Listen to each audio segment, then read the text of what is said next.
সোনার বাস্কের মধ্যেই রেখে দেবো। চলো আমার গোছানো কমপ্লিট, আর দেরি না করে রেডি হয়ে নিই।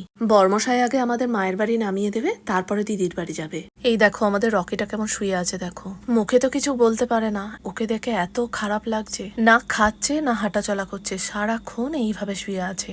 দুদিন ঘূর্ণিঝড়ের জন্য খেয়া পারাপার বন্ধ ছিল, সেই জন্য ডাক্তার আসতে পারেননি।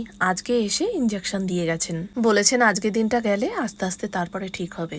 বাড়ির সকলের মনটা জানো তো ভীষণই খারাপ। মায়ের মনটা দেখি একটু বেশিই খারাপ, কারণ সারাদিন দেখাশোনা আদর যত্ন সবটাই তো মাই করে। মায়ের মনটা বেশি খারাপ হওয়াটাই স্বাভাবিক।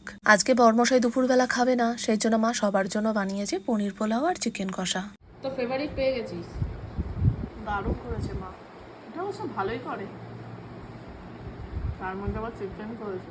বর্মশাই পনির পোলাও রাইস এসব খেতে একদম ভালোবাসে না, এইসব করলে ওর জন্য আলাদা করে ভাত করতে হয়। আজকে বর্মশাই খাবে না, তাই সবার জন্য পনির পোলাও বানিয়ে